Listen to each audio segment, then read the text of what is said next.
In this episode, I get to talk to a close friend of mine, Jerry, or BigJerr, or Scarlit, and he makes a full-time living with music.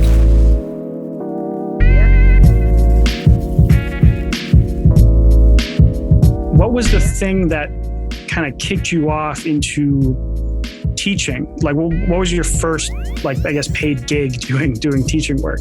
Yeah, sure. So I was working at a restaurant, Outback, right? So I just hated. It brought the worst out of me, every day. So I knew that I had to kind of get into something else, and playing shows is great and all, but and I love playing shows and I'm trying to grow my brand and everything, but I know a lot of people that have full-on brands where they're gigging and they have a day job. They have to go back to their day job. So I knew that I did not want to do that. I knew I needed to work in music. So I knew that getting Ableton certified was something that I really needed to do.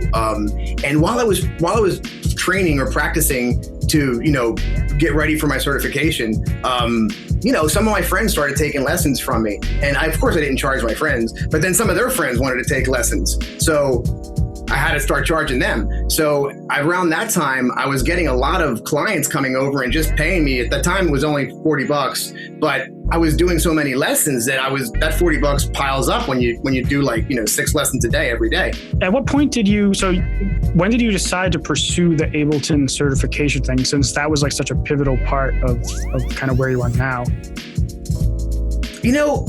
It's funny, and this is kind of why I have a YouTube channel too. It's okay, if people were to ask me back in the day, what do you want to do with music? What's your goal, dude? You know what I mean? My answer was always the same. I want to be a leader in the community. And really what I mean by that is when I was learning stuff and I would watch YouTube, I would have my favorite people, just like people who tune into your channel and stuff, they like watching you or whatever, you know what I'm saying? I'd have my favorite people and I would be genuinely thankful to them because I never met them or anything, but they were sharing this information that at the time, YouTube was relatively new at the time, and not new, but it wasn't like it is now. And, and it was really cool that these people were just sharing free information. It was mind blowing to me. And I wanted to be that person for somebody else. So a lot of the people that so at the time, a lot of the people that I was watching, they were Ableton certified trainers. And actually one of my mentors, one of my first mentors, his name is Yuda, Sidebrain. He was an Ableton certified trainer.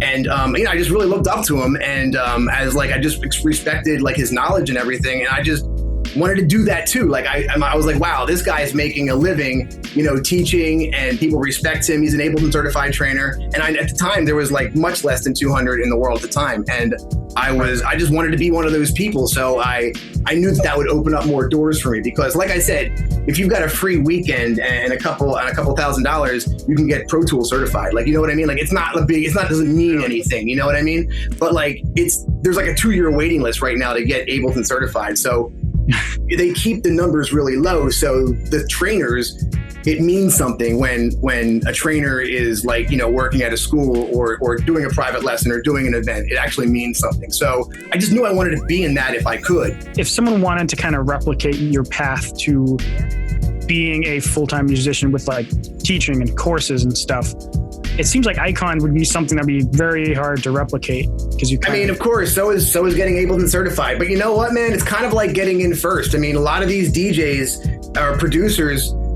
get in first. You know what I'm saying? Your Nightmares and obviously Skrillex, who started the game. These guys are the guys that are actually making money in the game. You know what I'm saying? Because they got in first.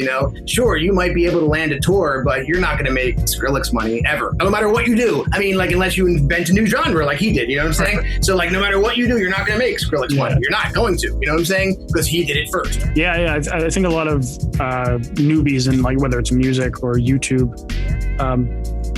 they don't realize that a lot of this stuff isn't a lucky break kind of scenario. It's consistent quality work. Totally. For years. Totally. Especially getting good at music. I've seen a lot of producers. I don't really get into too much of the production videos anymore, so I don't get these comments. But I've seen it on various Facebook groups where someone's like, oh, I've been making music for 2 months and like I put out a song and no one's listening to it. It's like, I don't mean to like crush your spirit, but like you really gotta give it more time. It doesn't come overnight, and I think it's hard for a lot of people to grasp. And the business side of things is the same thing.